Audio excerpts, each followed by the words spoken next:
हाँ बताइए। Sir minority career की। नहीं नहीं नहीं, आई एमीटर में कौन माइनॉरिटी कैरियर और कौन मेजोरिटी कैरियर है, बताइए बताइए जरा। ये एमीटर का डायग्राम अगर मैं बनाऊं यहाँ पर, पी एन पी, यही तो था कल का डायग्राम। तो यहाँ पर मेजोरिटी कैरियर कौन थे, ये एमीटर है, ये बेस है, और ये कलेक्टर है। ठीक। तो इसमें मेजोरिटी कैरियर कौन है एमीटर में, होल्स। होल्स। तो ये जो करंट है मेजोरिटी कैरियर की वजह से है करंट। ये जो आईपीई वाला पार्ट है, तो किसकी वजह से, मेजोरिटी कैरियर यहाँ से छोड़ के चले गए ना इधर, तो कुछ उसमें से 2% लगभग कहाँ रुक गए थे, बेस में रुक गए थे, बहुत थोड़े से। और अधिकतर जो है वो यहाँ चले गए थे कलेक्टर में। तो जो यहाँ से छोड़ के गए, होल्स जो छोड़ के गए, उनकी वजह से जो धारा कंपोनेंट है वो हमने आईपीई माना। ठीक है। जो बेस से इलेक्ट्रॉन यहाँ पर आ गए, बेस से एमीटर पर इलेक्ट्रॉन आ गए, उन्होंने होल को न्यूट्रलाइज कर दिया, तो होल खत्म कर दिए। तो वाई हमने कल संख्या मानी थी, तो वाई होल्स आपके खत्म हो गए। इधर कैपिटल एक्स होल्स यहाँ से जा चुके थे। ठीक। तो ये जो धारा बनी ना आई एक्स, वो आई पी ई है, मेजोरिटी कैरियर की वजह से धारा है। और जो ये वाई है, ये माइनॉरिटी कैरियर की वजह से धारा है। ठीक है। तो वो सॉरी, ये बेस के मेजोरिटी कैरियर की वजह से धारा, यहाँ पर माइनॉरिटी कैरियर है एमीटर में, पर बेस में वो एन है ना, तो एन में मेजोरिटी कैरियर है इलेक्ट्रॉन्स। तो एक्स और वाई दो लोग धारा बना रहे हैं, एक एक्स इलेक्ट्रॉन, एक्स होल्स चले गए और वाई होल खत्म हो गए, क्योंकि उन्होंने वाई होल कैसे खत्म हुए, वाई इलेक्ट्रॉन यहाँ बेस से एमीटर में आ गए थे, तो एक्स प्लस वाई ये धारा बनी। तो ये दो कंपोनेंट ये इस वजह से क्रिएट हुए, समझ गए अब आप। ये जो एमीटर के दो कंपोनेंट बने, एमीटर धारा के, आई पी ई और आई एन ई, वो किस वजह से बने, वो इनकी वजह से बने थे। ठीक है, ये बात समझ में आती है। अब जो ये आईपीसी है, आईपीसी के दो कंपोनेंट हुए, कौन कौन से, एक तो ये वाला जो x, capital X minus small X तो यहाँ चला गया, और कैपिटल एक्स माइनस से स्मॉल एक्स हटा दे तो ये वाला कंपोनेंट बचा। ठीक है। ये कंपोनेंट जो धारा बना रहा है वो आईपीसी है, तो ये मेजोरिटी कैरियर ही धारा बना रहा है। ये जो धारा है मेजोरिटी कैरियर बना रहा है, मेजोरिटी कैरियर जो एमीटर के मेजोरिटी कैरियर थे होल्स, उनकी वजह से धारा है ये। और आईसीबीओ कहाँ से धारा आई है, आईसी का दूसरा पार्ट है ICBO, collector to base ammeter open. ICBO का मतलब क्या है, collector to base current ammeter open. ठीक है। तो एमीटर ओपन करके, खैर फिलहाल तो अभी हमने यहाँ पर कल हमने देखा था बायसिंग, एमीटर जंक्शन को फॉरवर्ड बायस किया था हमने, और कलेक्टर जंक्शन को हमने रिवर्स बायस किया था, है ना, ऐसे ही तो बनाया था कल। तो अगर आप ये वाला वोल्टेज हटा दो, एमीटर बायसिंग हटा दीजिए, तो जंक्शन पर ये जो बना, ये आपकी बनी यहाँ पर आईसीबीओ धारा। ठीक है। रिवर्स सेचुरेशन करंट कल बताई थी आपको, रिवर्स सेचुरेशन करंट। अगर आपको नहीं मालूम है तो आप दोबारा से एक बार वीडियो उसका देख लीजिएगा, मेरे ख्याल से आपको समझ में आ जाएगा, यहाँ पर मैंने दोबारा आपको बता दिया। तो आईसीबीओ धारा ये बनी। ठीक है। अब हमारे पास ये चार कंपोनेंट हो गए, आईपीई, आईएनई, आईपीसी और आईसीबीओ। ठीक है। अब इसके आधार पर हमने कुछ डेफिनेशन बनाई है। ठीक, कुछ डेफिनेशन बनाई गई हैं, तो इसकी बात करते हैं। पहला डेफिनेशन है एमीटर एफिशिएंसी। पहला टर्म क्या है, एमीटर एफिशिएंसी, एमीटर की दक्षता। कैसे परिभाषित एमीटर की दक्षता, इसको गामा से रिप्रेजेंट करते हैं। ठीक है। एमीटर जंक्शन पर एमीटर के मेजॉरिटी वाहकों के कारण एमीटर धारा अपॉन एमीटर पर कुल धारा, ये इस तरीके से परिभाषित है। एमीटर जंक्शन पर मेजॉरिटी कैरियर के कारण धारा, मेजॉरिटी कैरियर के कारण धारा कौन सी थी, आईपीई, और एमीटर पर कुल धारा कितनी हो रही थी, आईपीई प्लस आईएनई INE कौन बना रहा था, जो बेस से इलेक्ट्रॉन आए थे, और IPE कौन बना रहा है, जो एमीटर के होल्स जा रहे थे कलेक्टर की तरफ। ठीक है, और ये वाला भाग भी कौन सा है, जो एमीटर के होल्स कलेक्टर पर चले गए, उनकी वजह से धारा है। ठीक है, तो ये जो डेफिनेशन है ये आपकी है, किसकी डेफिनेशन हो गई ये, एमीटर एफिशिएंसी की डेफिनेशन। ठीक है, एमीटर दक्षता। तो बात समझ में आ गई, एमीटर दक्षता क्या होती है आपको, एमीटर दक्षता समझ में आ गई क्या होती है कि IPE upon IE, total majority करण धारा अपॉन टोटल एमीटर धारा। ठीक है, इसका जो अनुपात है वो आपका एमीटर एफिशिएंसी कहलाता है। ठीक है, ये बात समझ में आ गई। अगर आप इसकी व्यवहारिक मान देखें, प्रैक्टिकल वैल्यू, तो प्रैक्टिकल मान इसका कितना होता है मीटर एफिशिएंसी का, लगभग 0.99 या 0.98 आप कह सकते हैं, या 99% या 0.98% कह सकते हैं। तो मीटर एफिशिएंसी आपको पता चल गई क्या होती है कि मीटर के मेजॉरिटी कैरियर कितने निकले अपॉन कुल एमीटर धारा कितनी है। ठीक है, ये बात समझ में आ गई।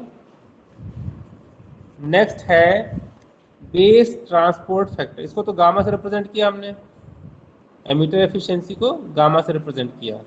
क्या है ये, गामा। ठीक है, अब नेक्स्ट है base transport factor. Base transport factor next नाम क्या है, बेस ट्रांसपोर्ट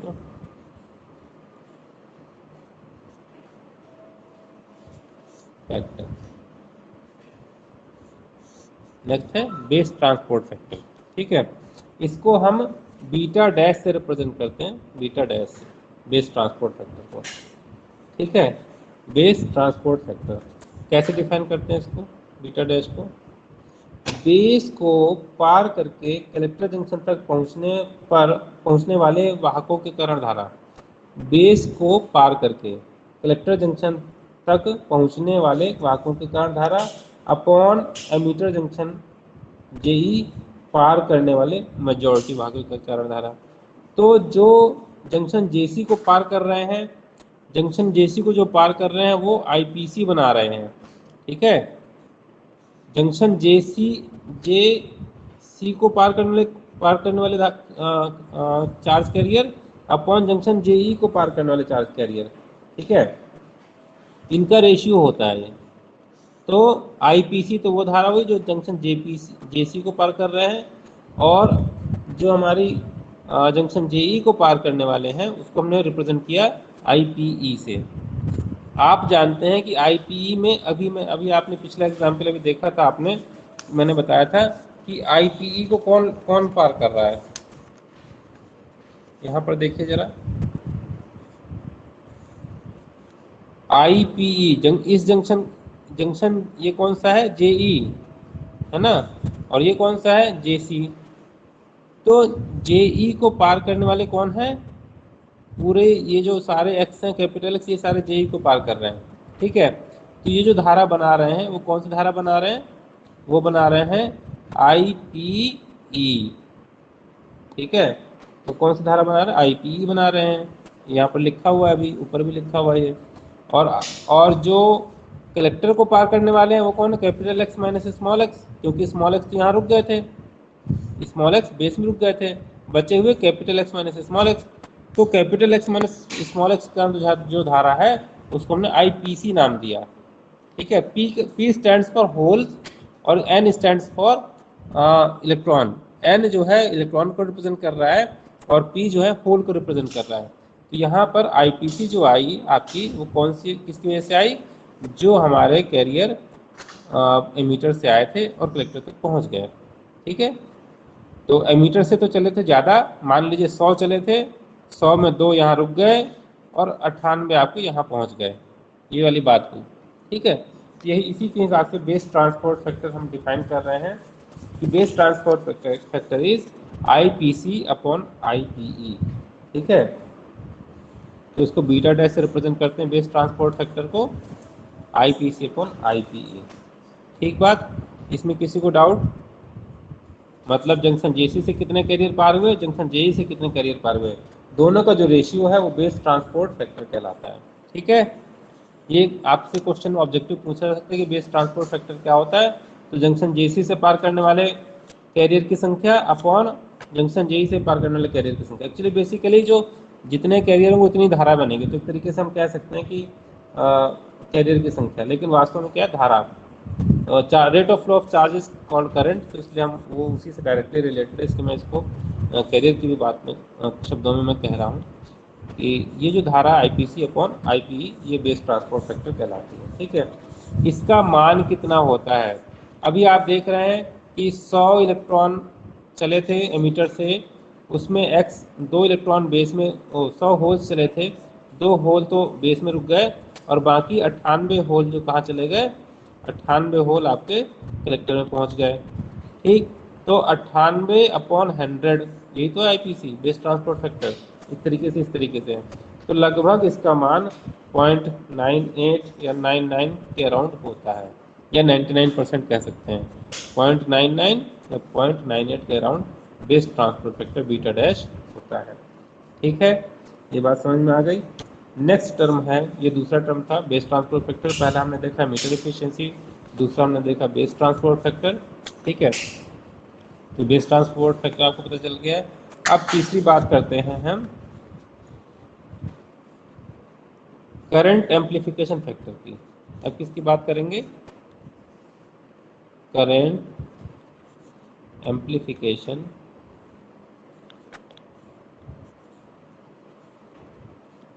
फैक्टर की बात करेंगे, करंट एम्प्लीफिकेशन फैक्टर की बात करेंगे।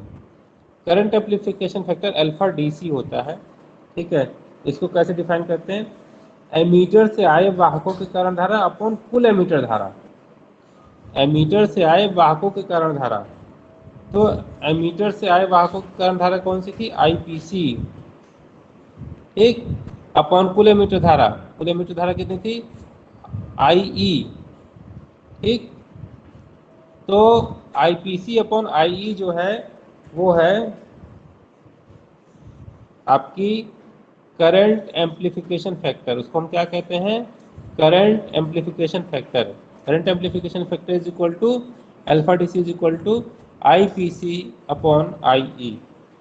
ठीक है, अब हम इसको थोड़ा सा मॉडिफाई कर सकते हैं, क्योंकि हमें पता है जो आईपीसी होता है वो आईसी इज इक्वल टू क्या है, आईपीसी प्लस आईसीबीओ।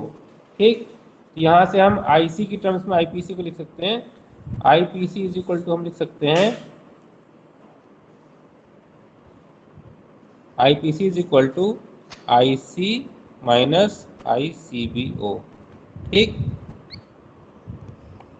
आईसी, ठीक है, तो हमने आईपीसी की ये वैल्यू रिप्लेस कर दी और इसके बाद हमने देखा यहाँ पर क्या रेशियो आ गया, अल्फा का मान हम क्या कह सकते हैं, alpha is equal to IC minus ICBO upon upon IE. ठीक है, ये लिख सकते हैं, एक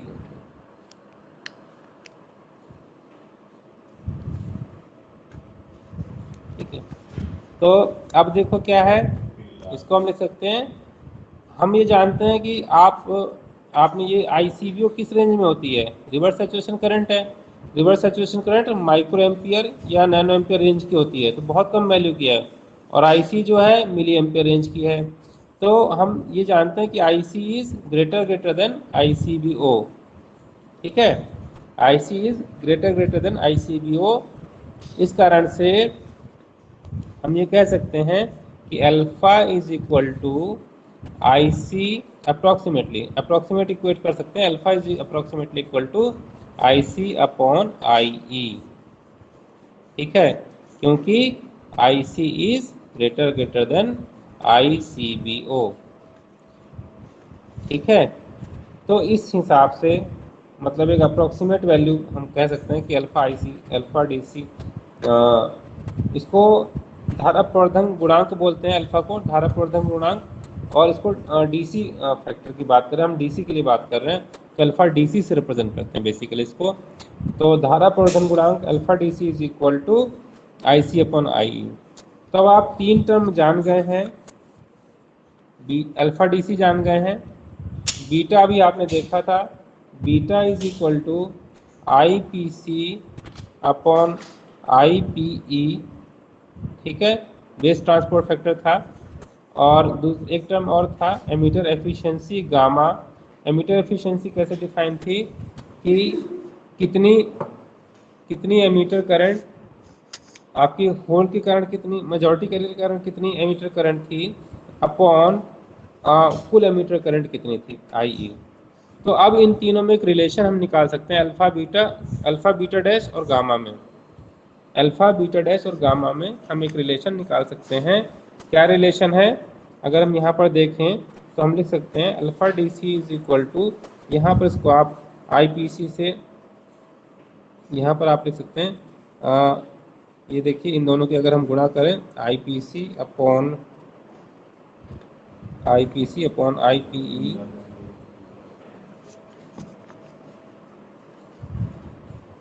ये यहाँ पर I P C upon I P E into I P E upon I E. मैंने बीटा डैश और गामा डैश की अगर मल्टीप्लाई करी तो मुझे क्या मिल रहा है, आप देख रहे हैं यहाँ से ये कैंसिल हो गया, तो आई पी सी अपॉन आई ई मिल रहा है ना। तो ये जो है ये क्या है, अप्रॉक्सीमेट वैल्यू है अल्फा डी सी की। तो इस तरीके से अगर हम ये देखें तो alpha equal to beta dash into gamma, ये ट्रू हो रहा है, अप्रॉक्सीमेट इक्वल टू, ठीक है। तो इस प्रकार से आप ये जान गए हैं कि अगर अल्फा हम आई सी बी ओ को नेगलेक्ट मान लें, आई सी बी ओ को लेस देन आई सी मान लें, तो हम ये कह सकते हैं कि alpha D C is equal to beta dash into gamma. तो एक डेरिवेशन हो गया, उम्मीद है आपको समझ में आया होगा। जो भी आपको दिक्कत हो तो ज़रूर बताइएगा मुझे कमेंट करके। Thank you so much. चलिए तो आइए देखते हैं कि बीजेटी को बाइपोलर क्यों कहते हैं। बीजेटी को बाइपोलर क्यों कहते हैं? बीजेटी का पूरा नाम क्या है? Bipolar junction transistor. Bipolar junction transistor, क्या नाम है इसका? Bipolar junction transistor. इसको बाइपोलर क्यों कहते हैं, है ना, ये चीज़ समझते हैं। अभी आपने देखा था इस डायग्राम में कि यहाँ पर जो कैरियर थे हमारे पास, हमने एमीटर जंक्शन फॉरवर्ड बायस किया हुआ है, कलेक्टर जंक्शन रिवर्स बायस किया हुआ है। तो ये हमारी धारा बह रही थी इसमें, ठीक है, एमीटर धारा बह रही थी, ये एमीटर, इधर बेस करंट और इधर कलेक्टर करंट, ठीक, आईसी। और हमने जाना था कि आईई, ये जो धारा बन रही है आईई या आईबी आईसी कोई बन रही है, इसमें एक्स और वाई दोनों का ही रोल प्ले हो रहा था। और एक्स क्या हमने यहाँ रिप्रेजेंट किया था? एमीटर के मेजॉरिटी कैरियर, यहाँ पी टाइप एमीटर है तो इसके मेजॉरिटी कैरियर कौन होंगे? होल्स। तो होल्स धारा बना रहे हैं। और स्मॉल वाई क्या है? बेस के मेजॉरिटी कैरियर। तो यहाँ पर बेस के मेजॉरिटी कैरियर, बेस है एन टाइप, बेस का मेजॉरिटी कैरियर इलेक्ट्रॉन, तो यहाँ पर इलेक्ट्रॉन धारा बनाने में सहयोग कर रहे हैं। यानी कि धारा बनाने में एक्स और वाई दोनों ही रोल प्ले कर रहे हैं। यानी कि धारा बनाने में इलेक्ट्रॉन और होल्स दोनों ही सहायता कर रहे हैं। तो दोनों टाइप की पोलैरिटी वाले कैरियर इसमें इलेक्ट्रॉन बनाने में सहायता कर रहे हैं, इसलिए इसको बोलते हैं बाइपोलर ट्रांजिस्टर, क्योंकि धारा बनाने में दोनों टाइप के कैरियर आपकी सहायता कर रहे हैं, इसलिए इसको बोलते हैं बाइपोलर ट्रांजिस्टर। तो उम्मीद आपको समझ में आ गया होगा इसमें कि बाइपोलर क्यों बोलते हैं। कोई दिक्कत हो तो ज़रूर मुझे बताइए। तो जानते हैं कि आईसीबीओ करंट कौन सी होती है? Collector to base ammeter open. कौन सी धारा होती है? Collector to base ammeter open. इस पर ताप का क्या प्रभाव पड़ता है वो हम जानते हैं। तो आईसीबीओ पर ताप का क्या प्रभाव पड़ेगा? क्योंकि आईसीबीओ जो करंट है वो collector to base ammeter open है। अगर मैं यहाँ पर छोटा सा डायग्राम बनाऊँ तो ये P, ये N, ये P, यहाँ पर मैं इसको फॉरवर्ड बायस कर दूँ एमीटर बेस जंक्शन को, और कलेक्टर बेस जंक्शन को मैं रिवर्स बायस कर दूं तो ये बन जाएगा मेरा, ठीक है, सर्किट ये बन गया। अब अगर आप इसको ओपन सर्किट कर दें, यहाँ पे इसको हटा दें, तो collector to base ammeter open, कलेक्टर से बेस के बीच की धारा, जबकि एमीटर सर्किट आपका ओपन है, तो ये वाली जो धारा होती है वो ICVO कहलाती है, रिवर्स सैचुरेशन करंट होती है। तो यहाँ पर JC जंक्शन जो है वो रिवर्स बायस हो रखा है। जंक्शन JC कौन सा है? जंक्शन JC ये वाला है, और ये वाला जंक्शन कौन सा है? Junction JE। ठीक, तो ये आपका कलेक्टर है, ये आपका एमीटर है, ये बेस है। तो collector to base ammeter open, अगर एमीटर साइड आपने हटा दी है, इसको आपने हटा दिया है, तो यहाँ पर कोई भी बैटरी नहीं लगा रखी है, आपने डिस्कनेक्ट कर रखा है, तो हमारा ये जो जंक्शन JC है वो रिवर्स बायस हो रखा है। और रिवर्स बायस में हम जानते हैं कि जो ताप का जो प्रभाव है वो किस प्रकार से होता है। अगर आप 10 डिग्री सेल्सियस ताप बढ़ाते हैं तो आपकी धारा 2 गुनी हो जाती है, ठीक है। तो प्रति 10 डिग्री सेल्सियस के लिए धारा आपकी 2 गुनी हो जाती है। अगर दूसरे शब्दों में कहें तो 7% प्रति डिग्री सेल्सियस इंक्रीज हो जाता है। अगर इनको दूसरी भाषा में कहें तो कितना बढ़ता है? ये 7% प्रति डिग्री सेल्सियस ये बढ़ोतरी होती है, 7% प्रति डिग्री सेल्सियस बढ़ोतरी होती है। तो उम्मीद है कि आपको समझ में आ गया होगा कि धारा का मान किस तरीके से, रिवर्स सैचुरेशन करंट का मान किस तरीके से बढ़ता है। Thank you so much.